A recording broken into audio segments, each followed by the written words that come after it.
Shalom, selamat pagi sidang jemaat yang dikasihi Tuhan, Bapak Ibu Saudara yang ada di gereja ataupun yang ada di rumah. Kita akan memulai ibadah kita pada pagi hari ini. Kita mau undang kuasa Tuhan hadir di tengah-tengah kita, di hati kita, di pikiran kita. Saya mengundang sidang jemaat untuk bersaat teduh sejenak.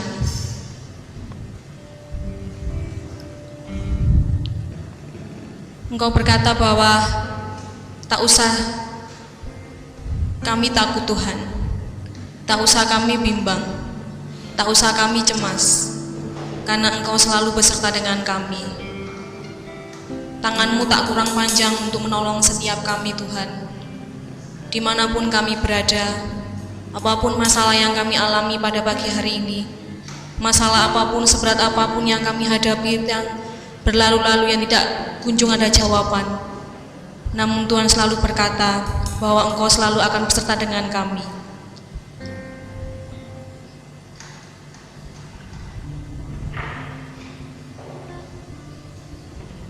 Mari kita mengangkat satu pujian. Kita datang kepada Tuhan, kita mau rasakan hadirat Tuhan. Ku nyanyi haleluya.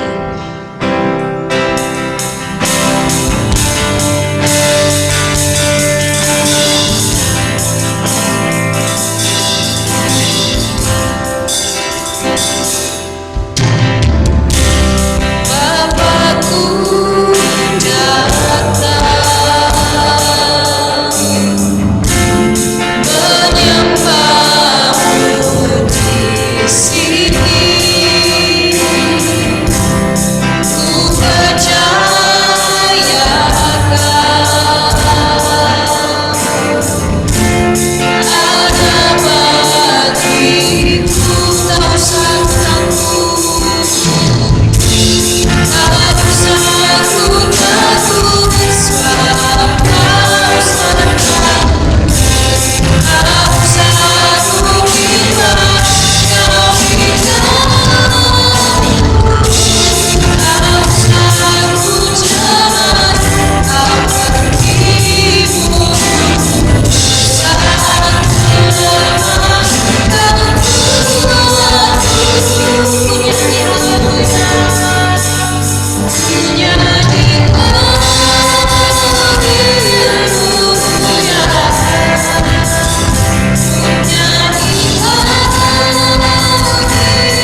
Mari kita akan serahkan ibadah kita kepada Tuhan.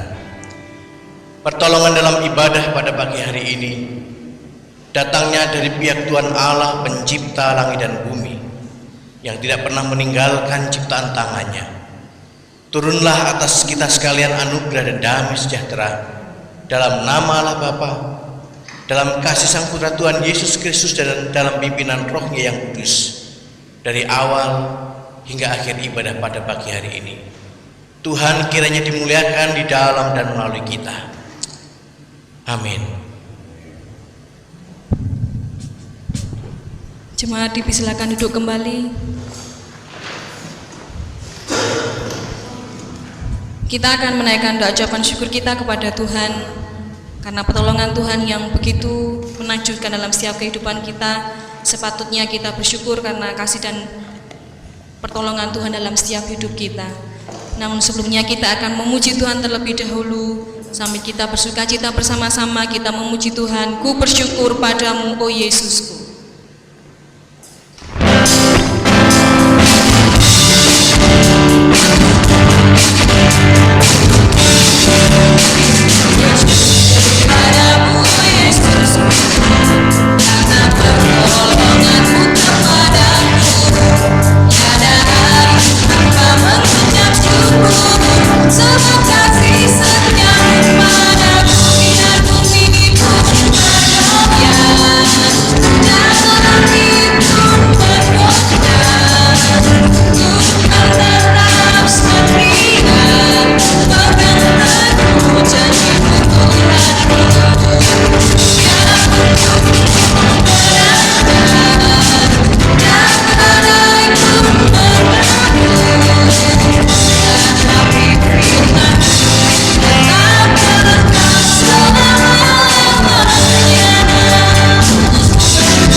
Ucapan syukur kita kepada Tuhan.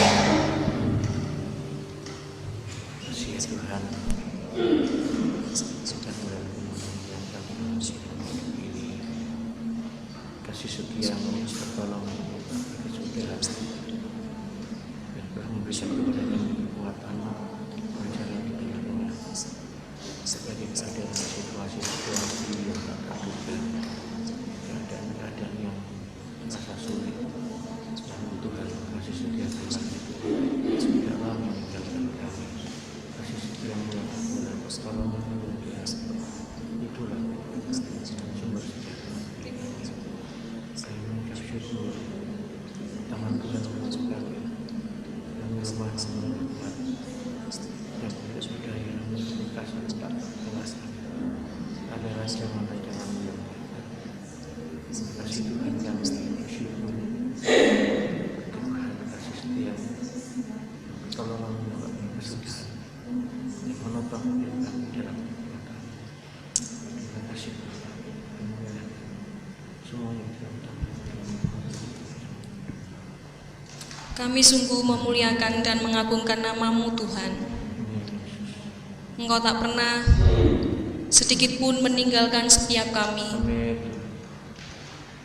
Engkau tak pernah melewatkan kami Tuhan. Bahkan di saat bencana yang besar yang terjadi di dunia ini Tuhan, penyertaan-Mu sungguh luar biasa atas hidup kami. Kami sungguh bersyukur Tuhan. Kami bersyukur buat semua yang terjadi dalam setiap kehidupan kami. Begitu banyak Tuhan berkat yang kami terima. Begitu banyak Tuhan pertolongan yang sudah kami terima daripada-Mu Bapa. Baik itu secara jasmani ataupun secara rohani. Terlebih lagi Tuhan, kami masih boleh beribadah pada pagi hari ini. Kami masih boleh bertemu dengan saudara-saudara seiman kami yang boleh menguatkan kami Tuhan. Dimanapun kami boleh beribadah, di rumah kami ataupun di gereja kami tempat ini Tuhan, kiranya Tuhan menyertai dan memberkati kami. Terimalah setiap doa ucapan syukur kami ini Tuhan yang jauh dari kurang sempurna. Terimalah Tuhan doa ucapan dan pengakuan kami ini Bapa. Terimalah Tuhan segala ungkapan isi hati kami. Terimalah Tuhan doa dan permohonan kami. Kami serahkan ke dalam tangan kasih kuasa-Mu, ke dalam tangan pengasihan-Mu Bapa. Di dalam nama Tuhan Yesus kami berdoa dan mengucap syukur. Haleluya. Amin. Kita akan bersorak-sorai bagi nama Tuhan, karena Allah kita telah bangkit.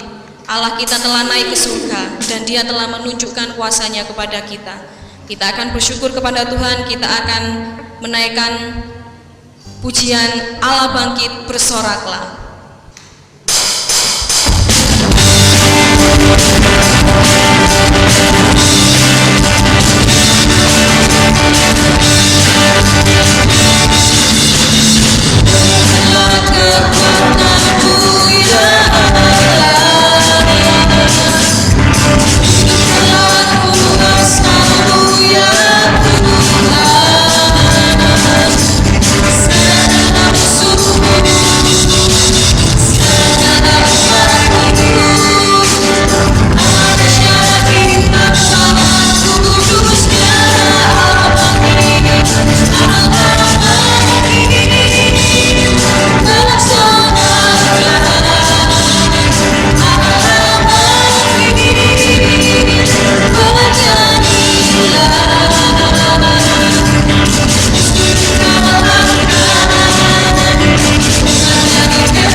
Kita akan berdoa syafaat pada pagi hari ini.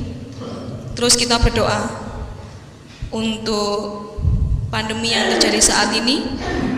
Kita tidak tahu sampai kapan akan seperti ini. Tapi kita yakin dan percaya bahwa kuasa Tuhan akan menghilangkan segala virus yang ada. Kita berdoa untuk kita semua, anak-anak Tuhan yang mungkin ada pengurangan jam kerja ataupun ada yang bahkan yang tidak bisa bekerja. Kita terus dukung dalam doa supaya setiap kebutuhan yang ada di rumah boleh tercukupi. Kita berdoa juga untuk gereja kita tempat ini, meskipun kita dalam kondisi seperti ini kita masih boleh beribadah bersama-sama, dan juga untuk segala fasilitas yang ada, untuk handphone ataupun media-media yang lainnya yang boleh dipakai untuk sarana kita boleh beribadah, biarlah Tuhan memberkati. Kita akan berdoa untuk dua pokok doa ini. Kita akan menaikkan doa syafaat kita bersama-sama. Nanti doa syafaat ini akan saya mohon dengan kasih Bapak Sukamto akan menutupnya. Mari kita menaikkan doa syafaat kita bersama-sama terlebih dahulu. Mari kita berdoa.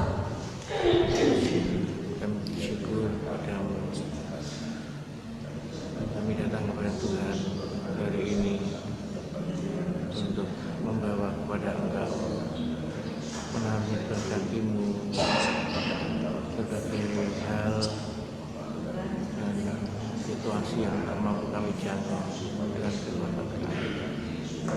Terima kasih Tuhan, Engkau bekerja dan hadir dalam tiap-tiap keadaan yang kami alami dan menyediakan diri-Mu sebagai Allah yang melindungi, menjaga dan mengerjakan keajaiban-keajaiban di tengah-tengah pergumulan yang kami hadapi. Kepada Tuhan kami datang meminta pertolongan Tuhan bagi seluruh dunia yang sedang dilanda oleh pandemi yang sampai dengan saat ini belumlah berhenti. Tiap-tiap hari Tuhan ada saja orang-orang yang menjadi korban dari ganasnya pandemi yang terjadi di hari-hari ini. Kami berdoa kiranya Engkau akan memberkati upaya pemimpin bangsa dalam menjaga dan melindungi warga negaranya. Upaya-upaya yang dilakukan untuk mencegah penyebaran virus corona menjadi pandemi yang lebih meluas. Ya Tuhan, kami berdoa kiranya Engkau hadir dalam semua upaya itu. Lebih-lebih lagi apa yang sedang dilakukan oleh pemimpin bangsa kami dalam upaya menanggulangi wabah dan pandemi yang sama. Tidak ada satu kuasa pun Tuhan yang sanggup menolong situasi ini jika bukan Engkau ya Tuhan. Dan untuk kami memohon campur tangan kuasa-Mu dan pertolongan-Mu akan hadir dalam situasi dan keadaan ini.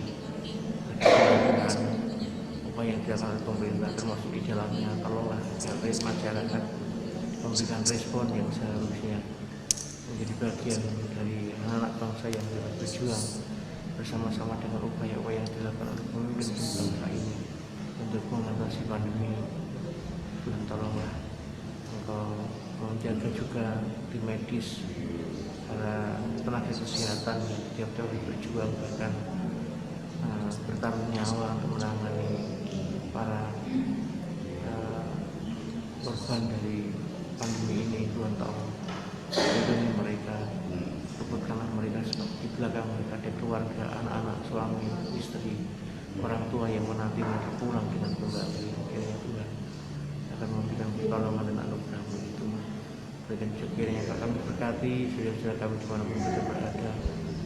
Bersyukur pada situasi ini kami tetap dapat menikmati ibadah sekalipun dilaksanakan dalam format online. Namun kuasa-Mu, kehadiran-Mu kiranya akan terus bekerja, menjamah dan menolongnya Tuhan. Semua sarana yang digunakan kakek di panjangan tangan di anugerah Tuhan dan berkati umat dan jemaat-Mu. Makasih Bapak, dalam nama Tuhan Yesus kami akan semua datang. Tuhan, mulai dari permohonan kami, kita sampaikan kepada Tuhan, dan siapa yang akhir akan kami sampaikan. Namun tidak kami kepada Tuhan, kami yakin percaya apa yang kami doakan, Tuhan pasti akan menjawab. Tuhan, Amin.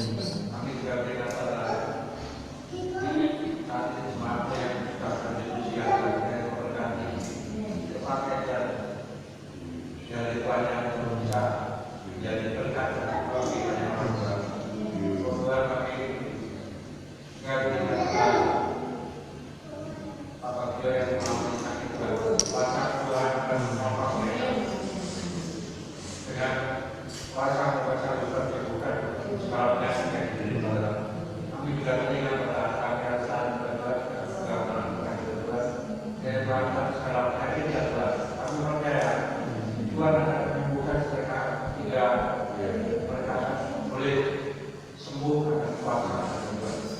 Tuhan terima kasih segalanya yang cukupkan pada kami dan Tuhan hanya Tuhan yang sanggup akan menolong kami. Kami hanya percaya bahwa Tuhan akan selalu mengasihi kami dan menyayang kami. Kami serahkan kuasa kami ini hanya dalam nama Yesus kami. Amin. Terima kasih Bapak Sukamto, Tuhan Yesus memberkati. Kita akan bangkit berdiri bersama-sama dengan orang percaya di sepanjang abad. Kita akan mengucapkan pengakuan iman rasuli kita. Pengakuan iman rasuli kita berbunyi demikian. Aku percaya kepada Allah, Bapa yang Maha Kuasa, Khalik langit dan bumi, dan kepada Yesus Kristus, anaknya yang tunggal Tuhan kita, yang dikandung dari Roh Kudus, lahir dari anak darah Maria, yang menderita sengsara di bawah pemerintahan Pontius Pilatus, disalibkan, mati dan dikuburkan, turun ke dalam kerajaan maut, pada hari yang ketiga bangkit pula dari antara orang mati, naik ke surga, duduk di sebelah kanan Allah, Bapa yang Maha Kuasa, dan akan datang dari sana untuk menghakimi orang yang hidup dan yang mati. Aku percaya kepada Roh Kudus, gereja yang kudus dan am, persekutuan orang kudus, pengampunan dosa, kebangkitan tubuh, dan hidup yang kekal. Amin. Sidang jemaat tetap berdiri, kita akan mendengarkan kebenaran firman Tuhan yang akan disampaikan oleh Bapak Pendeta Firman Hartadi. Namun sebelumnya kita akan memuji Tuhan. Tuhan melihat hati.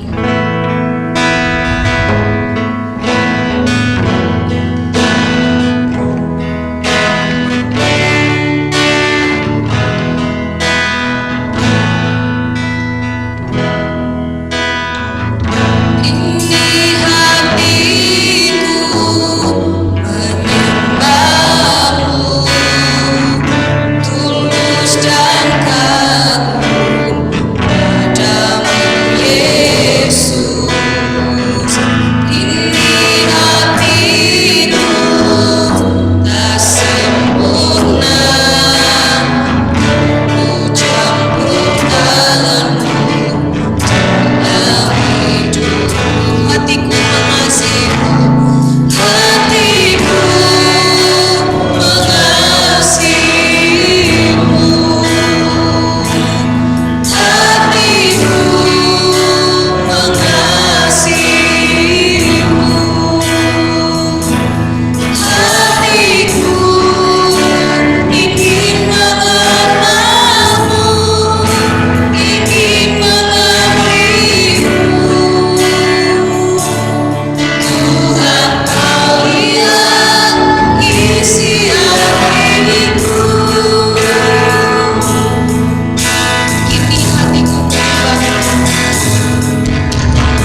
berterima kasih ya Tuhan, karena kami tahu Engkau Allah yang setia, mengasihi kami dalam segala suka duka, keprihatinan, tantangan yang sering menimpa kami. Engkau Allah yang setia, tidak pernah tinggalkan kami dalam setiap keadaan kami. Karena itu kami datang untuk berterima kasih. Kami juga bersyukur kesempatan hari ini kami dapat bersama-sama merayakan Pentakosta. Kami dapat mengucap syukur karena kami masih bisa beribadah bersama-sama untuk dengar kebenaran firman-Mu. Tolonglah kami supaya kebenaran-Mu di hari Pentakosta ini akan dapat mendorong semangat, memberi motivasi dalam kehidupan kami untuk semakin lebih dekat, semakin lebih bersyukur, semakin lebih giat melakukan apa yang Tuhan mau dalam hidup kami, agar kami dapat menjadi berkat bagi dunia ini. Terima kasih, dalam nama Yesus Tuhan kami berdoa. Amin. Amin. Bapak Ibu sidang jemaat yang dikasihi oleh Tuhan kita Yesus Kristus, tentunya kita semua bersyukur dan bersuka cita pada hari ini karena tepat tanggal 31 Mei pada hari Minggu ini kita bersama-sama merayakan apa yang disebut hari Pentakosta. Karena itu saya ingin ajak kita membaca satu ayat dalam firman Tuhan, Kisah Rasul pasal yang pertama ayat yang ke-8. Kisah Rasul pasal yang pertama ayat yang ke-8. Demikian bunyi firman Tuhan, tetapi kamu akan menerima kuasa kalau Roh Kudus turun ke atas kamu, dan kamu akan menjadi saksiku di Yerusalem dan di seluruh Yudea dan Samaria dan sampai ke ujung-ujung bumi. Tetapi kamu akan menerima kuasa. Saudaraku yang dikasihi oleh Tuhan kita Yesus Kristus, itu penekanan yang kita akan bahas pada hari ini. Pada saat Roh Kudus turun di dalam kehidupan gereja, dalam kehidupan pribadi kita, dalam keluarga kita, Roh Kudus itu akan memberikan kuasa kepada kita. Saudaraku yang dikasihi oleh Tuhan kita Yesus Kristus, Pentakosta itu artinya adalah hari ke-50. Hari ke-50 sesudah Yesus Kristus bangkit dari antara orang mati. Kemudian hari ke-10 sesudah Yesus Kristus naik ke surga. Baik sebelum dia menderita mati disalibkan, dan selama ia bangkit selama 40 hari, kemudian diakhiri pada saat dia mau naik ke surga. Apa Bapak Ibu janji yang diberikan? Aku akan memberi kepada kamu Roh Kudus yang akan menyertai kamu. Dan kalau Roh Kudus turun ke atas kamu, maka kamu akan menerima kuasa. Itu luar biasa Bapak Ibu. Dan terbukti pada hari Pentakosta, pada saat murid-murid, pengikut-pengikut Kristus waktu itu berkumpul bersama-sama, karena mereka adalah orang yang setia melakukan perintah Tuhan, setia berdoa, setia bertekun menunggu setiap janji Tuhan, maka mereka diberkati oleh Tuhan. Janji yang Tuhan beri kepada mereka dipenuhkan untuk mereka. Pada saat mereka berkumpul, tiba-tiba terjadi tiupan angin keras, kemudian lidah-lidah seperti nyala api hingga pada bibir mereka masing-masing. Kemudian saat itu mereka mendapatkan kuasa yang luar biasa, kuasa yang sangat hebat. Kuasa itu ialah mereka diberikan oleh Tuhan secara spontan kemampuan untuk berbicara dengan berbagai macam bahasa yang dimiliki oleh orang-orang yang ada di situ. Mereka menyampaikan kebenaran firman Tuhan menurut bahasa mereka masing-masing. Bahasa itu bukan bahasa yang diperoleh dari kursus sekolah Alkitab. Bahasa itu bukan bahasa yang diperoleh dari kursus-kursus bahasa. Bahasa itu bukan bahasa-bahasa yang dihafalkan jauh sebelumnya, tapi bahasa itu adalah bahasa yang diberikan oleh Allah, bahasa yang diberikan oleh Roh Allah. Mereka bisa berbicara dengan berbagai macam bahasa untuk menyampaikan kebenaran firman Tuhan. Sehingga dikatakan oleh firman Tuhan, dalam waktu yang sama banyak orang-orang yang bisa mendengar firman Tuhan. Tidak dicatat di dalam Kisah Rasul pasal yang pertama dan yang kedua, tapi sesudah Petrus menjelaskan semua arti kepenuhan Roh Kudus, kemudian pada bagian yang lain disebutkan 3.000 jiwa dibawa kepada Tuhan Yesus. Luar biasa, luar biasa. Digenapi apa yang dikatakan oleh firman Tuhan. Tapi kamu akan menerima kuasa kalau Roh Kudus turun ke atas kamu, dan kamu akan menjadi saksiku. Saudaraku yang dikasihi oleh Tuhan kita Yesus Kristus, kemudian apa penerapan di hari Pentakosta buat gereja Tuhan, buat anak-anak Tuhan? Ya, jujur saja, kadang-kadang kita semua itu paham siapa Roh Kudus, dapat belajar tentang siapa Roh Kudus, bahwa Roh Kudus itu adalah salah satu oknum dari Allah Tritunggal, Allah yang menyertai kita dalam hidup kita hari lepas hari. Tetapi sayangnya hanya sebatas pada pengetahuan saja. Kita tahu Roh Kudus hadir di gereja kita, kita tahu Roh Kudus hadir dalam hidup kita, dalam keluarga kita, tapi kita tidak pernah merasakan kuasanya. Ini kan nihil, Bapak Ibu, nggak ada artinya. Padahal Yesus berfirman kepada mereka, kalau Roh Kudus turun ke atas kamu, menguasai hidupmu, memenuhi hidupmu, kamu akan menerima kuasa. Kuasa itu dalam arti yang lebih luas, bukan hanya kuasa untuk memberitakan Injil, tapi kuasa dalam banyak hal, menghadapi berbagai macam kesulitan dalam hidup kita. Tapi pada hari ini saya hanya mau beri kepada jemaat yang dikasihi oleh Tuhan dua hal penting yang dilakukan oleh Roh Kudus pada saat Roh Kudus turun berada di dalam hidup kita, pada saat hidup kita dikuasai, dipimpin dan dipenuhi oleh Roh Kudus. Yang pertama, itu adalah Roh Kudus itu akan menjadi penolong dalam hidup kita. Sekali lagi, Roh Kudus itu akan menjadi penolong dalam hidup kita. Jauh sebelum Yesus Kristus menderita mati disalibkan, Dia berkata bahwa aku akan meninggalkan kamu, tapi aku tidak akan meninggalkan kamu sebagai yatim piatu tanpa bapa dan tanpa ibu. Aku tidak akan membiarkan kalian sendiri. Tetapi di dalam Yohanes pasal 14 ayat 16 dikatakan, aku akan minta kepada Bapa dan Ia akan memberikan kepadamu penolong yang lain supaya Ia menyertai kamu. Jelas Bapak Ibu ya?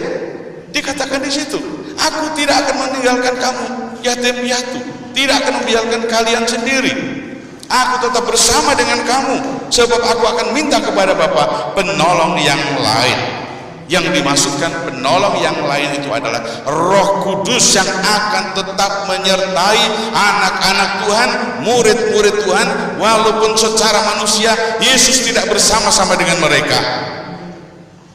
Secara manusia pasti kita dapat memahami mereka akan takut, khawatir, gelisah, gentar dalam menghadapi berbagai macam masalah karena Tuhan dan gurunya tidak ada bersama-sama dengan mereka.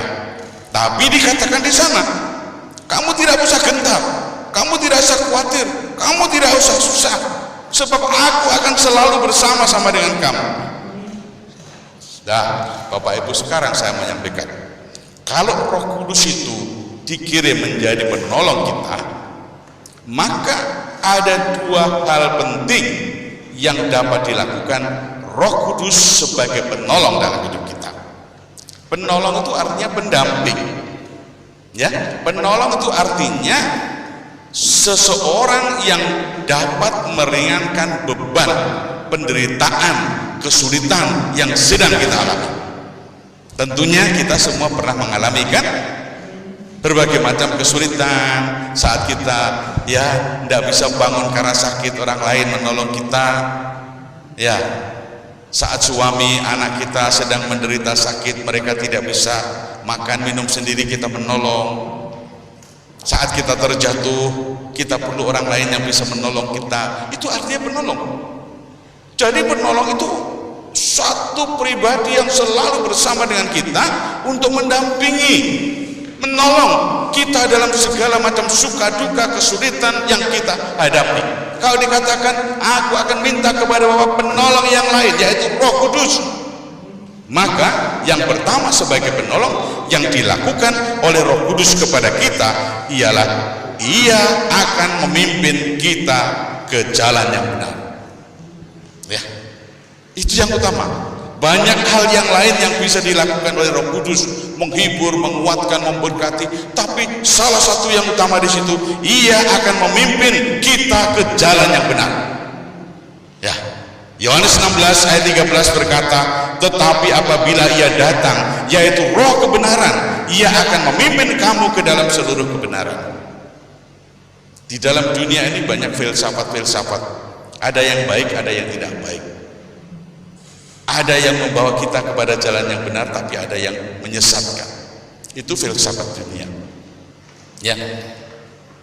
Karena itu dalam kehidupan kita yang penuh dengan tantangan, yang kadang-kadang bisa menyesatkan hidup kita, kita perlu penolong yang memimpin kita. Dikatakan oleh firman Tuhan, kalau Roh Kudus datang kepada kita, maka Dia akan memimpin kita ke dalam seluruh kebenaran. Orang percaya tidak akan pernah berjalan jalan yang salah. Ya. Nanti saat kita membaca firman Tuhan, Roh Kudus bekerja, ditunjukkan kebenaran yang harus kita lakukan. Pada saat kita mau melakukan sesuatu yang jelek, Roh Kudus berkata, oh itu tidak baik dan kamu tidak boleh lakukan itu. Seperti itu. Banyak hal. Kepada siapa saja, tidak pandang itu kepada pendeta, majelis, guru sekolah minggu, seluruh pengurus gereja, dan juga aktivis gereja sidang jemaat Tuhan. Dikatakan kalau Roh Kudus datang sebagai penolong, Dia akan memimpin kita. Kita akan dipimpin gitu Bapak Ibu. Enak kan kalau kita dipimpin gitu. Ya, saya pernah melayani di desa 6,5 tahun. 44 tahun yang lalu desa di mana saya melayani betul-betul orang desa. Enggak ada penerangan, listrik, hanya dengan petromak dan teplok lampu yang dari minyak. Enggak ada kamar mandi, enggak ada WC, ya. Tetangga katakan, kalau panggil saya Mas Hartadi, mari mandi di sumur saya. Sumur itu ada gedek yang 1 meter saja, tapi saya bersyukur, saya ditolong oleh orang itu. Kemudian suatu saat saya pergi berkunjungan tengah malam dekat sungai, kemudian tidak ada penerangan. Seorang bapak datang kepada saya, "Badita Putih Mas, ya mau kemana Mas?" "Oh saya ke rumahnya Pak Madun." "Wah kok gelap-gelap gini?" Terus kemudian datang membahas senter, ya saya ditolong, ya dipimpin kepada jalan yang benar. Waktu saya menghadapi banyak macam tantangan, saya mau mundur dari pelayanan. Saya waktu itu tingkat 3 di sekolah teologi. Saya mau katakan saya bosan menghadapi semua itu. Saya mau mundur saja, tidak usah menjadi hamba Tuhan, gak usah terus sekolah. Seorang majelis jemaat yang sudah tua memeluk saya, "Jangan begitu Pak, kita ini hamba Tuhan. Kalau Tuhan berhadapkan Bapak dengan banyak macam masalah, itu berarti Bapak ingin supaya Bapak tahu apa yang menjadi rencana Tuhan, supaya Bapak tahu bahwa Bapak membutuhkan pimpinan Tuhan." Saya kemudian menangis, masuk dalam kamar. Daya mengambil keputusan, saya mau terus melayani. Walaupun seorang majelis gereja yang sudah tua bisa memimpin seorang pendeta, mengingatkan untuk sesuatu yang benar. Akhirnya sampai sekarang sudah 44 tahun lebih saya melayani Tuhan.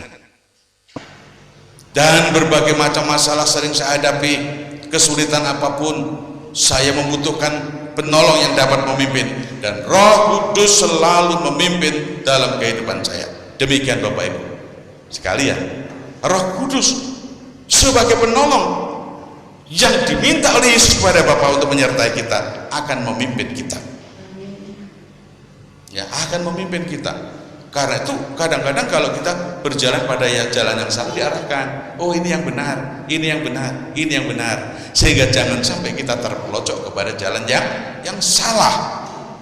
Ya, dia akan memimpin. Di bagian yang lain juga dikatakan bukan hanya memimpin, dia akan mengingatkan. Yohanes 14 ayat 26, tetapi penghibur yaitu Roh Kudus yang akan diutus Bapa dalam namaku, dialah yang akan mengajarkan segala sesuatu kepadamu dan akan mengingatkan kamu akan semua yang kukatakan kepadamu. Memimpin, dua unsur pokok penting adalah mengajar tentang kebenaran supaya kita tidak terpelocok pada jalan yang salah, dan yang kedua mengingatkan. Ya, manusia itu suka lupa kan? Lupa ke gereja, lupa berdoa, lupa baca firman Tuhan. Apalagi kalau sedang dalam masa-masa pandemi, kesulitan yang semacam ini. Sing dipikir itu kesulitan melulu, yang dipikir itu kebutuhan melulu, yang dipikir itu ketakutan melulu, hidup penuh dengan kegentaran dan ketakutan.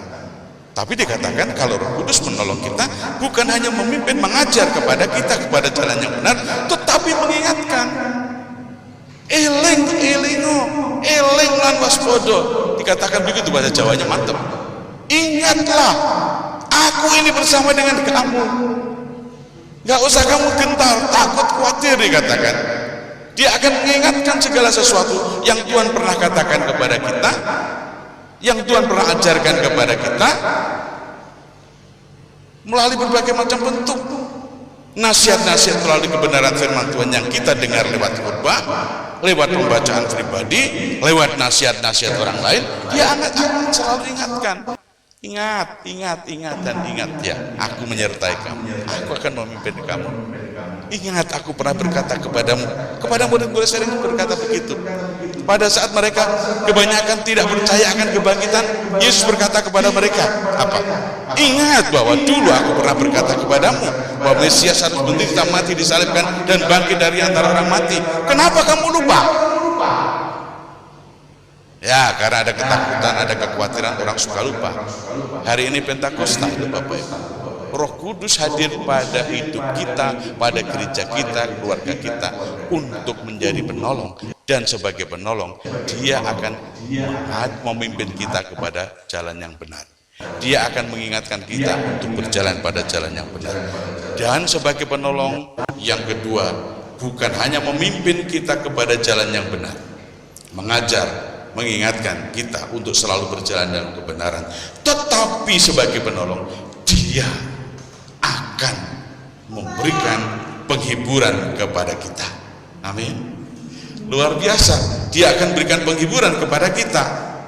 Ya, dia akan berkuasa menghibur kita dan memberi damai sejahtera dalam kehidupan kita. Yohanes pasal 14 ayat 27 berkata, damai sejahtera ku tinggalkan bagimu, damai sejahtera ku berikan kepadamu, dan apa yang ku berikan tidak seperti yang diberikan oleh dunia kepadamu. Janganlah gelisah dan gentar hatimu. Sebagai penolong, dia bukan hanya memimpin hidup kita, tetapi dia akan menghibur. Menghibur di saat kita mengalami berbagai macam kegelisahan yang ada pada kita. Saya mau tanya, siapa yang tidak pernah tertimpa masalah? Pendeta mungkin? Enggak, sama. Sebab memang terkadang Tuhan izinkan masalah itu datang supaya kita butuh Tuhan. Ya, kadang-kadang usaha kita mengalami masalah. Kadang-kadang juga corona ini diizinkan oleh Tuhan datang kepada kita. Kita tidak perlu takut, Tuhan lebih berkuasa dari corona. Tetapi Tuhan memberi kepada kita sebuah pelajaran. Corona datang ini supaya orang membutuhkan Tuhan. Orang kan pada takut, pada susah, pada khawatir. Sekarang Bapak Ibu, yang khawatir itu bukan hanya orang-orang kecil yang kehilangan pekerjaan karena pemutusan hubungan kerja, kemudian pekerjaannya berhenti, perekonomian. Enggak. Orang-orang yang kaya, orang-orang yang berduit juga mereka diancam ketakutan. Seorang kirim WA kepada saya, seorang yang kaya, punya ini, punya itu. Kemudian takut, gelisah, karena pada saat salah minum obat, telinganya bengkak, pipinya bengkak. Kemudian termogan dites di situ 38, bingung. Oh, ternyata takut mati juga, gelisah. Padahal cukup uang, cukup barang, mobilnya mewah-mewah seperti itu. Ya, jadi kita pikir bukan hanya kita orang kecil, semua orang pun juga gelisah. Para pemimpin jemaat pun juga kadang-kadang gelisah melihat situasi yang semacam ini. Saya bertemu dengan 2 orang pendeta senior kemarin, berdoa bersama-sama. Pak, kira-kira selesai pandemi ini bagaimana situasi jemaat kita? Saya bilang tidak usah khawatir, kita memulai sesuatu yang baru. Andai kata nanti yang datang kembali hanya orang-orang yang setia kepada Tuhan yang bisa dihitung dengan jari, tidak apa-apa. Tapi Tuhan akan menjadi pendamping kita. Tuhan akan memberikan penghiburan kita. Dan saya bertanya, bagaimana persembahan di dalam gereja itu? Tidak sebanyak seperti yang, tidak masalah. Tuhan akan memberikan dengan cara-cara yang ajaib. Ya. Jadi menghibur. Yesus mengatakan, penghibur itu datang akan memberikan damai kepada kita, dan damai yang diberikan oleh penghibur itu, oleh Roh Kudus itu berbeda dengan apa yang diberikan oleh dunia. Orang yang diberikan segala sesuatu oleh dunia ini belum tentu dia punya damai. Seperti yang saya katakan tadi, sakit sedikit sudah takut mati, rumah ditinggal sedikit kemudian kasih satpam kurang kasih elder 1, 2, 3, anjing pelacak dan macam-macam. Belum tentu punya damai. Ya, tapi kalau memang kedamaian, penghiburan yang datang daripada Tuhan, walaupun orang itu tidak cukup barang, cukup segala sesuatu, tapi dia merasa hati itu ayem gitu, adem, ayem, karena Roh itu selalu bersama mengingatkan kepada kita, ingat bahwa aku datang ke dalam dunia tidak bawa apa-apa, dan aku akan kembali tidak bawa apa-apa kecuali sikap pengabdianku, imanku kepada Tuhan yang akan kubawa ke surga di sana. Dan dihiburkan, penderitaan yang kamu alami di dalam dunia ini, nanti berkat yang akan kamu terima di surga tidak sebanding dengan penderitaanmu. Dan itu bukan hanya retorika, bukan hanya khotbah pengajaran, tapi itu firman Tuhan. Itu firman Tuhan. Saudaraku, saya punya teman seorang profesor, doktor, sampai dia bekerja dan menjelang usia tua, dia belum punya rumah. Dia berkata begini, Pak Firman sudah punya rumah, kenapa Bapak begitu? Bertanya begitu. Sebaliknya saya tanya, Bapak sudah punya rumah? Dia mengatakan, tidak apa-apa walaupun saya tidak punya rumah di dunia, tetapi aku senang sebab aku punya rumah di surga. Tapi kejutan, sebelum dia meninggal, dia bisa beli rumah sederhana di Jawa Tengah sana, ya. Tapi tidak berapa lama dia dipanggil Tuhan. Betul, pasti dia punya rumah yang lebih indah di surga daripada di dunia ini. Saya dihiburkan oleh kata-kata itu, ya, oleh kata-kata itu. Kadang-kadang ada orang yang pusing sebelum mati, dia pengen punya ini, pengen itu, seolah-olah mau menguasai dunia, tidak tercapai, hidupnya susah, ya kan? Tapi ada orang yang mengatakan, aku mau ikut pada pimpinan Tuhan, sebab kalau Tuhan memimpin hidupku, gak punya sesuatu di dunia seperti apa yang orang lain inginkan, tapi aku punya sesuatu yang berlebihan di dalam surga. Menghibur kan? Menghibur. Roh Kudus menghibur kita. Hidup kita sering dihimpit oleh berbagai macam kesusahan, oleh situasi dunia ini, oleh keluarga kita, oleh suami kita, oleh istri kita, oleh anak-anak kita, oleh pekerjaan kita, macam-macam. Kadang-kadang kita terjerembab dalam hidup yang penuh dengan kesusahan. Susah, setiap hari susah. Kemana kalau kita susah? Alkitab mengatakan, kalau Roh Kudus turun kepada kamu, dia akan menjadi penolong, bukan hanya memimpin hidupmu kepada jalan yang benar, tapi akan memberikan penghiburan. Di masa-masa pandemi semacam ini,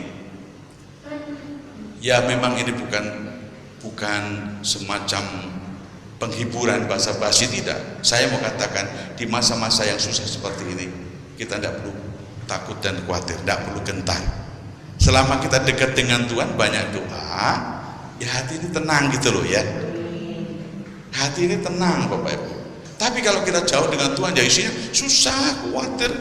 Orang Jawa Tengah bilang itu kemrungsung terus gitu. Ya Bapak Ibu. Tapi kalau Roh Kudus turun menjadi penolong kita, memimpin kita ke dalam kebenaran, mengajar kita, mengingatkan kita, dan yang kedua menjadi penghibur. Kemudian bagian penting yang kedua yang akan dilakukan oleh Roh Kudus bukan hanya menjadi penolong kita, tapi yang kedua dan yang terakhir ini Bapak Ibu, Roh Kudus berkuasa untuk menjadikan kita anak-anak Allah dan berkuasa untuk membuat hidup kita merealisasikan kehidupan yang baru untuk memuliakan Allah. Kalau Roh Kudus hadir bukan hanya menjadi penolong, tapi Roh Kudus itu akan menjadikan kita anak-anak Allah. Roma pasal 8 ayat 15 sampai 17. Sebab kamu tidak menerima roh perbudakan yang membuat kamu menjadi takut lagi, tetapi kamu telah menerima roh yang menjadikan kamu anak Allah. Oleh roh itu kita berseru, ya Aba, ya Bapa. Amin. Luar biasa Bapak Ibu. Kita tidak bisa menerima roh perbudakan yang membuat kita menjadi takut lagi, tetapi kita telah menerima roh yang menjadikan kita anak Allah. Oleh roh itu kita bisa berkata, Allah itu adalah Bapa kita dan kami adalah anak-anaknya. Roh itu bersaksi bersama-sama dengan roh kita. Ada roh Allah tapi ada roh kita, dan Roh Kudus itu bersaksi bahwa kita adalah anak-anak Allah, dan jika kita adalah anak, maka kita juga adalah ahli waris. Waris itu tidak diberikan yang bukan anak, saudaraku. Maksudnya ialah orang-orang yang berhak menerima janji-janji Allah, yang akan menerimanya bersama-sama dengan Kristus, yaitu jika kita menderita bersama-sama dengan Dia, supaya kita juga dipermuliakan bersama-sama dengan Dia. Amin Bapak Ibu. Roh itu berkuasa menjadikan kita anak Allah. Dan kalau kita anak, maka kita oleh roh ini kita bisa menyebut Allah itu Bapa kita dan kita itu adalah anaknya. Dan kalau kita anak, dikatakan kita itu adalah ahli waris yang berhak menerima janji-janji Allah. Tentunya kita semua tahu kalau Tuhan anugerahkan kepada kita anak, kita punya ini, punya itu menjadi milik siapa? Milik anak kan? Kalau kita diangkat menjadi anak Allah, maka segala sesuatu yang Allah miliki, kita boleh katakan, mengklaim semua yang Allah janjikan itu menjadi milik saya. Sekalipun frekuensinya itu berbeda-beda, sekalipun ukurannya itu beda-beda, ya kan? Gitu. Tetapi dengan rasa puas dan rasa syukur, semua anak-anak itu diperhatikan oleh Tuhan. Itu hebatnya menjadi anak Allah, saudara. Ya. Di dalam Alkitab disebutkan menjadi anak Allah itu bukan hanya kita dibebaskan dari hukum dosa dan maut dan diberikan hidup yang kekal di surga, tetapi di dalam hidup kita di dunia pun juga kita punya hak untuk mewarisi apa yang Allah janjikan kepada kita, dan itu anak Tuhan. Klaim saja janji Tuhan, ya. Mazmur 23, Tuhan adalah gembalaku, takkan kekurangan aku. Ia membaringkan aku ke padang rumput hijau, ke mata air yang tenang. Sekalipun aku berjalan dalam lembah kegelapan, aku tidak akan takut bahaya, sebab kita adalah anak Allah. Saudaraku yang dikasihi oleh Tuhan, luar biasa. Jadi roh itu bukan hanya menjadi penolong kita yang akan memimpin, mengingatkan, menghibur kita, tapi roh itu juga berkuasa menjadikan kita anak-anak Allah. Bapak Ibu dan saya ini bukan anak manusia lagi, tapi anak Allah. Anak Anak-anak yang dilahirkan bukan dari darah dan daging, tapi oleh iman percaya kita kepada Yesus Kristus, kita diangkat menjadi anak Allah. Yohanes pasal 1:12, Allah datang kepada milik kepunyaannya, tapi milik kepunyaannya tidak mau menerimanya. Tetapi barang siapa yang menerima Yesus, yang menerimanya, diberikan kuasa menjadi anak-anak Allah. Amin. Kalau kita anak-anak, maka kita berhak untuk mewarisi segala sesuatu yang Allah janjikan kepada kita. K bagian 2B, tapi 2A, ya. Roh menjadikan kita anak Allah. Tapi yang bagian 2B bukan hanya menjadikan kita anak Allah, tapi Roh Kudus itu juga berkuasa memberikan kesanggupan bagi kita untuk hidup baru di dalam Kristus. Sebagai anak Allah, maka sudah selayaknya kita dapat menjaga citra diri kita agar dapat menjadi berkat bagi dunia ini. Kitab 1 Petrus mengatakan, kamulah bangsa yang terpilih, imamat yang rajani, bangsa yang kudus, yang diperintahkan oleh Tuhan untuk menyaksikan perbuatan-perbuatannya yang ajaib, yang mengeluarkan kamu dari dunia ke dunia yang gelap kepada terangnya yang ajaib. Anak Allah memiliki peran yang luar biasa menjadi saksi Tuhan. Karena itu konsekuensi menjadi anak Allah harus disusul dengan suatu sikap perubahan hidup, sikap tingkah laku, sikap dan perasaan yang bisa memunculkan berkat bagi orang lain. Dikatakan itu sebabnya saudara yang dikasih oleh Tuhan, Roh Kudus itu berkuasa juga, bukan hanya mengangkat kita menjadi anak, tapi berkuasa untuk merubah hidup kita menjadi orang yang lebih berkenan kepada Allah. Roma 8 ayat 13, sebab jika kamu hidup menurut daging, kamu akan mati, tetapi jika oleh Roh kamu mematikan perbuatan-perbuatan tubuhmu, kamu akan hidup. Orang yang dikuasai Roh Kudus harus hidup menurut pimpinan Roh, bukan menurut daging. Daging itu bukan daging yang dijual di pasar-pasar atau ya badan kita yang dicubit sakit. Tapi daging itu adalah daging, sifat kedagingan itu adalah sumber kemampuan yang ada di dalam diri manusia yang mudah bekerja sama dengan setan. Itu namanya daging, kedagingan. Dan setiap orang punya daging, sifat kedagingan itu sesuatu yang ada di dalam diri manusia yang mudah bekerja sama dengan setan melalui pikiran, melalui perasaan, dan melalui tingkah laku kita. Betapa sering manusia diperdaya oleh kedagingan kita, tapi Alkitab mengatakan kalau Roh Kudus turun ke atas kamu, maka Dia berkuasa merubah hidupmu. Sebab kamu hidup, sebab jika kamu hidup menurut daging, kamu akan mati, tetapi jika oleh Roh kamu mematikan perbuatan-perbuatan tubuhmu, kamu akan hidup. Jadi kalau kita hidup menurut daging, Alkitab mengatakan kamu akan mati, mati kekal selama-lamanya, kabur dari kerajaan Allah.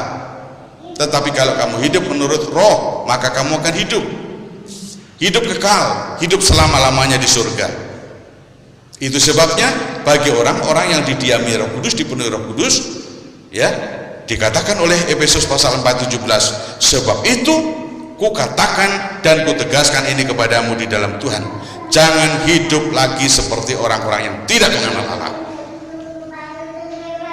Orang yang didiami Roh Kudus, dikuasai, dipenuhi Roh Kudus, Paulus mengatakan jangan lagi hidup seperti orang-orang yang tidak mengenal Allah. Dikatakan orang yang tidak mengenal Allah itu hidupnya, pikirannya sia-sia, pengertiannya gelap. Efesus pasal 4 ayat 17-22, pikirannya sia-sia dan pengertiannya gelap, jauh dari persekutuan dengan Allah. Itu orang yang tidak mengenal Allah, hidupnya penuh dengan kebodohan, dan karena kebodohannya hatinya itu degil, tidak mau menerima pimpinan Tuhan, gak mau diatur, maunya mengatur. Perasaan mereka telah tumpul sehingga mereka menyerahkan diri kepada hawa nafsu yang mengerjakan dengan serakah segala macam kecemaran. Efesus pasal 4 17-22 dikatakan itu jenis-jenis orang yang tidak mengenal Allah. Dikatakan kalau Roh Kudus turun ke atas kamu dan berkuasa dalam hidup, jangan lagi hidup seperti orang yang tidak mengenal Allah. Tetapi kamu bukan demikian, bukan seperti orang yang tidak mengenal Allah, tetapi kamu telah belajar mengenal Kristus karena kamu telah mendengar tentang Dia dan menerima pengajaran di dalam Dia menurut kebenaran yang nyata dalam Yesus, yaitu bahwa kamu berhubung dengan kehidupan kamu yang dahulu harus menanggalkan manusia lama yang menemui kebinasaannya oleh nafsunya yang menyesatkan. Sebaliknya kamu harus mengenakan manusia baru dalam Kristus. Luar biasa Bapak Ibu. Dan memang sulit ya meninggalkan manusia lama dan mengenakan manusia baru. Tapi Roh Kudus menolong kita, sanggup menolong kita. Orang yang hidupnya suka misuh gitu, ya. Kemudian meninggalkan misuh itu susah gitu ya. Kemarin saya bertemu di warung, ada seorang ibu ya, geblek temannya, maksudnya guyon, tapi bahasanya keluar. Gitu. Aduh, itu orang-orang Manado mengatakan itu cukimai gitu, serefleksi. Tapi kebiasaan, kok begitu? Gak boleh kalau itu orang Kristen mengatakan begitu. Sudah biasa Pak, maaf, lafal gitu ya. Tapi kalau Roh Kudus ada dalam hidup kita, bisa menolong kita dari lafal-lafal yang jelek. Orang yang kebiasaan merokok, minum minuman keras, atau kehidupan sosial yang tidak baik, sulit diubah. Kemudian kan dia dinasihati, tanggalkan manusia lama karena Roh Kudus ada dalam hidup kamu. Hargai karena saat Roh Kudus di dalam kamu, tubuhmu itu menjadi bait Allah. Sulit Pak, sudah biasa Pak ya, nggak bisa, pelan-pelan. Kalau disuruh berhenti ini berhenti itu, pilih berhenti, makan, coba ya, nggak boleh ini nggak boleh itu 3 hari, tapi nggak makan 3 hari, cepet mana matinya kan gitu ya. Tapi saya katakan bisa, kalau Roh Kudus ada pada diri kita, bisa.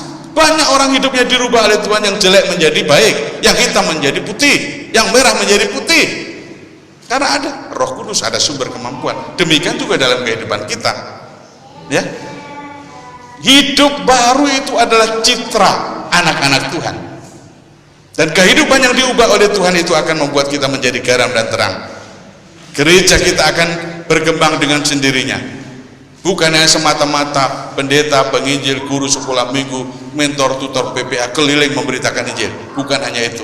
Tetapi kalau hidup kita, hidup jemaat diubah, maka Tuhan akan kirimkan jiwa-jiwa baru. Betul?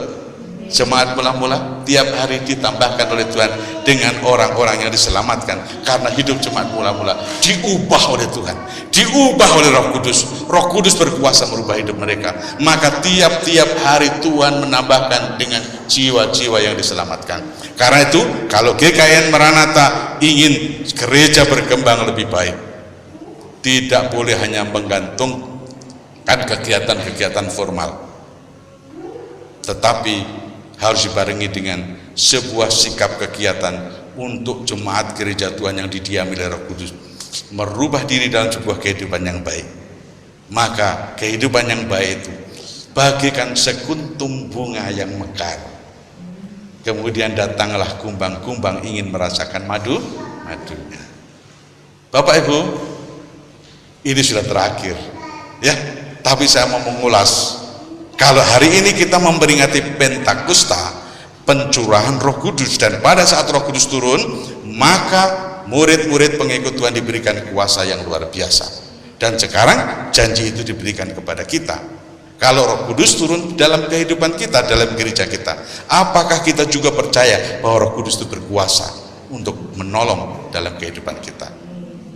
Tadi saya sebutkan ada 2 hal penting. Kalau Roh Kudus turun ke atas kita, maka dia akan menjadi penolong dalam hidup kita semua, meringankan beban, memimpin kita kepada jalan yang benar, mengingatkan kita kepada jalan yang benar, menghibur kita di tengah-tengah kesusahan, di tengah-tengah pandemi yang semacam ini, dikuatkan. Dan kita tidak boleh takut dan gentar, karena Roh itu selalu menghibur dan memberikan kekuatan kepada kita. Dan yang kedua adalah kalau Roh Kudus turun ke atas kita, Roh Kudus itu berkuasa untuk mengangkat kita sebagai anak-anak Allah. Dan roh itu bersama dengan roh kita bersaksi bahwa kita adalah anak-anak Allah. Dan oleh kehadiran Roh Kudus itulah maka kita bisa berkata, aku ini anak Allah.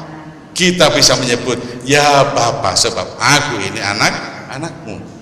Dan sebagai anak-anak Allah, kita pasti tentu akan diberikan janji-janji untuk mewarisi apa yang Allah beri kepada kita, walaupun ukurannya berbeda-beda satu dengan yang lain, tetapi Tuhan akan selalu melimpahkan dan memberi warisan itu kepada kita kalau kita merasa kita itu adalah anak-anaknya.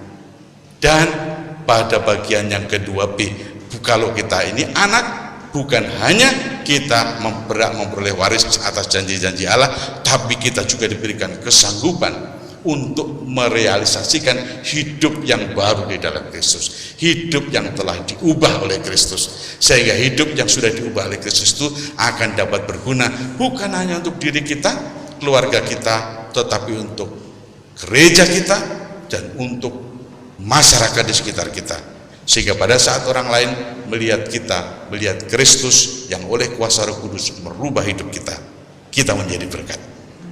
Selamat merayakan Pentakosta. Tuhan Yesus memberkati kita semua. Amin.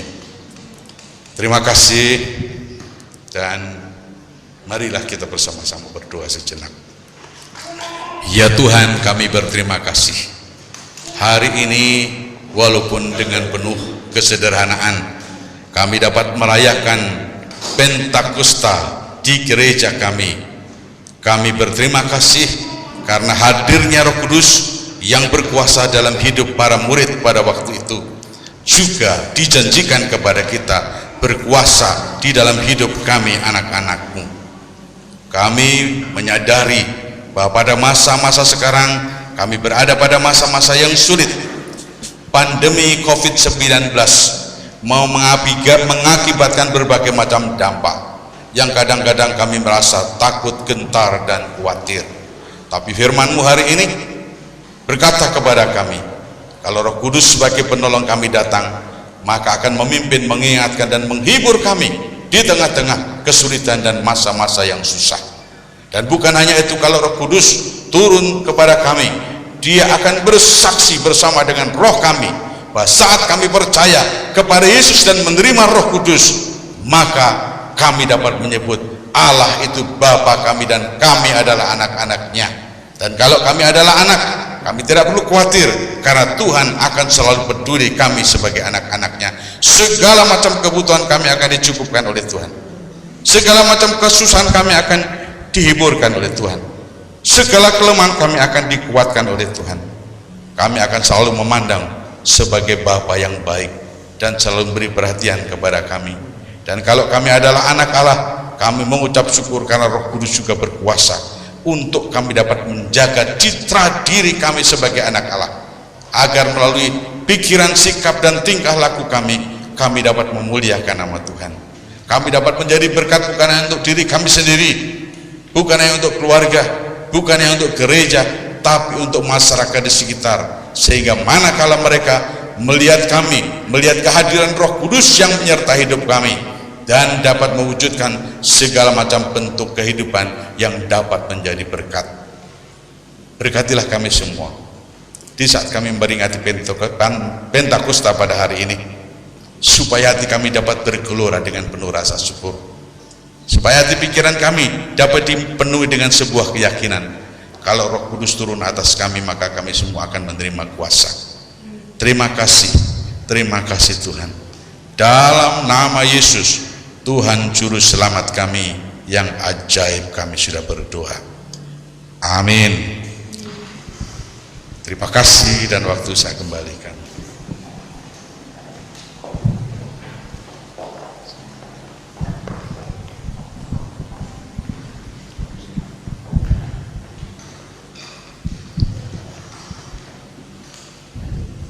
Kita akan memberikan yang terbaik untuk Tuhan. Kita akan memberikan persembahan Yang bertugas saya mohon dengan kasih Ibu Narmi dan Ibu Sampir untuk membawakan kantong persembahan.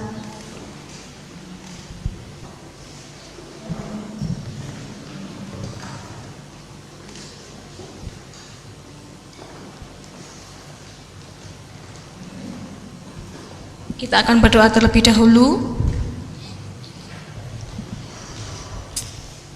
Terima kasih Tuhan buat kasih dan anugerah-Mu yang begitu besar dalam setiap kehidupan kami. Pada pagi hari ini kami akan memberikan yang terbaik untuk Engkau. Kami akan memberikan sedikit persembahan yang dapat kami peroleh dari hasil kami boleh bekerja ataupun kami melakukan kegiatan apapun Tuhan. Terimalah setiap doa dan persembahan kami ini. Terimalah doa dan ucapan syukur kami ini Tuhan, untuk kemuliaan dan nama-Mu saja Bapa. Terpujilah nama-Mu Bapa, di dalam nama Tuhan Yesus kami berdoa dan mengucap syukur. Haleluya. Amin. Betapa baiknya Engkau Tuhan.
Persembahan Bapak Ibu Saudara, kiranya Tuhan Yesus memberkati.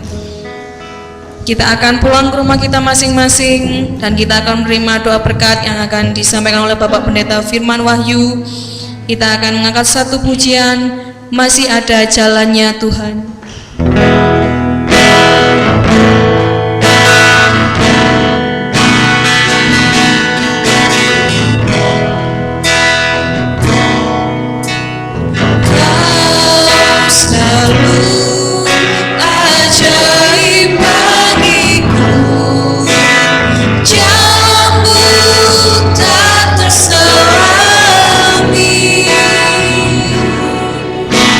Sangat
yang dikasihi oleh Tuhan, arahkan hati dan pikiranmu tertuju kepada Tuhan dan terimalah berkat Tuhan.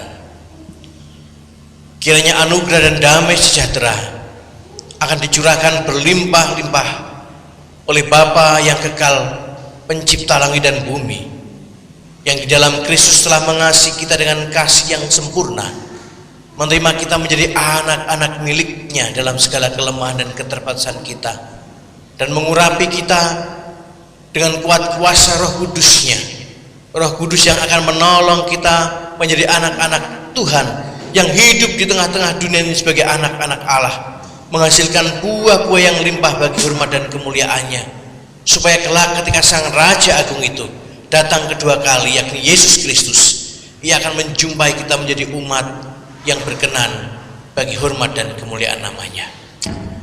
Amin.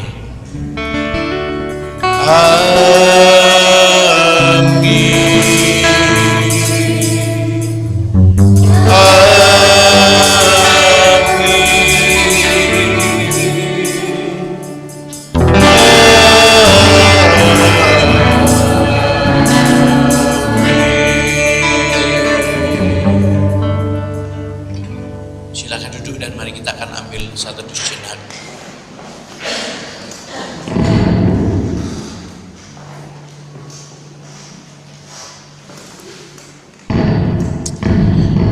Amin, ibadah kita sudah selesai dan mengucapkan terima kasih bagi Bapak Ibu Saudara yang hari ini sudah melayani ibadah kita pada pagi hari ini.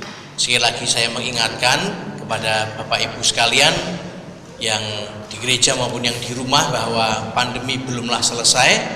Jadi mari kita akan tetap hidup menyesuaikan diri dengan situasi yang ada, new normal yang baru, ya, dengan tetap memperhatikan protokol dan saran-saran kesehatan yang diberikan oleh pemerintah bangsa kita. Mari kita akan terus berdoa supaya pandemi ini segera berlalu. Ya, kita juga dijaga, dilindungi dan ditopang oleh Tuhan dengan tangannya yang kuat. Dan terima kasih juga hari ini kami berikan kepada Bapak Pendeta Firman Hartadi yang sudah melayani kita dalam pemberitaan firman Tuhan. Kiranya berkat penyertaan Tuhan akan menyertai Pak Firman dalam pelayanan pengembalaan di GKIN Jemaat Immanuel Bromo. Demikian juga Bapak Ibu Saudara di rumah yang ada di rumah. Kiranya berkat, penyertaan dan anugerah Tuhan akan menyertai dan memberkati. Selamat berhari Minggu. Tuhan menyertai kita.